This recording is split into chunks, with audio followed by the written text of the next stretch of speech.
지난 2016년 전주 신중앙시장에 문을 연 청년몰 청춘밀당입니다. 당시 청년 요리사를 주제로 10여 명의 청년들이 야심차게 도전장을 내밀었지만 3년여 만에 지금은 모두 폐업한 상태입니다. 지금은 다시 새로운 입주 청년을 모집 중이지만 쉽지 않습니다. 지원만 해주니까 그냥 그거 하다가 그냥 말다가 그러다가 희지부지 한 명 빠져 두 명 빠져 연결 다 빠져버렸어. 청춘밀당보다 1년 늦게 개장한 전주 서부시장의 청춘시전도 사정은 비슷합니다. 개장 초기 입주 청년들은 대부분 교체됐고 현재는 13개의 점포 중 절반 정도만 운영하고 있습니다.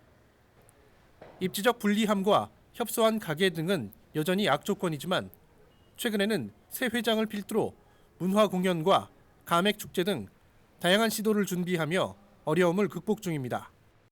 네, 그래서 사람들이 오시긴 하는데 보시다시피 좀 여기를 특징적으로 알릴 수 있는 그런 간판 같은 게 많이 없어요. 그래서 그런 부분만 좀 더 생긴다면은 여기에 청춘몰, 청춘시전이 있다는 거를 사람들이 더 많이 알 수 있을 것 같아요. 청년몰의 어려움은 비단 전주만의 문제는 아닙니다. 지난 2016년부터 중소기업부가 사업 대상을 선정해 전국 전통시장 274곳에 청년몰이 조성됐지만 이 중 40%는 휴 폐업 상태입니다. 특히 휴 폐업한 청년몰 중 85%는 지원 사업 종료 후 6개월 안에 문을 닫았습니다. 청년몰의 실패는 비단 청년 창업주들만의 책임은 아닙니다. 청년몰의 경우 전통시장이라는 입지적 악조건을 안고 시작하는 사업인 만큼 정부나 지자체가 예산만 투입해서는 성공할 수 없습니다.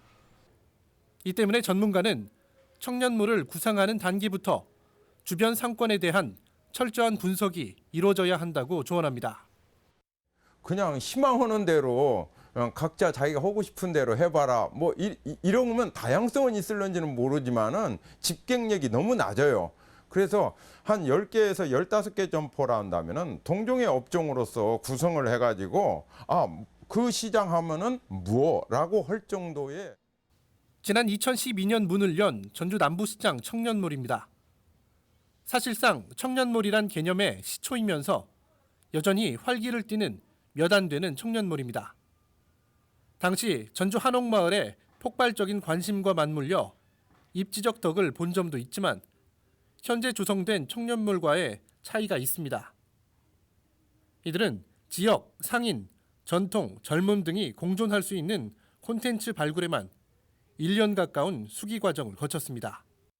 청년 상인들끼리도 이제 그걸 했지만 기존 상인분들하고 뭐 이렇게 만나는 자리라든지 뭐 이런 부분들을 계속 거쳤던 것 같아요. 최근 완주군과 진안군은 각각 삼례시장과 진안 고원시장에 청년몰을 조성하겠다고 발표했습니다. 전문가는 창업 청년 역시 스스로가 시간을 들여 지역 상권을 공부하고 공존을 고민할 때 실패를 줄일 수 있다고 조언합니다. 또는 한 10년씩 경험이 있으신 분들도 나가 떨어지는 이런 상황에서 이 청년 아무 경험도 없이 그냥 열정만 가지고서 사업을 한다는 것은 이건 쉬운 일이 아니거든요. 그래서 충분한 준비 기간을 가져야 된다고 봐요. 티브로드 뉴스 유철미입니다.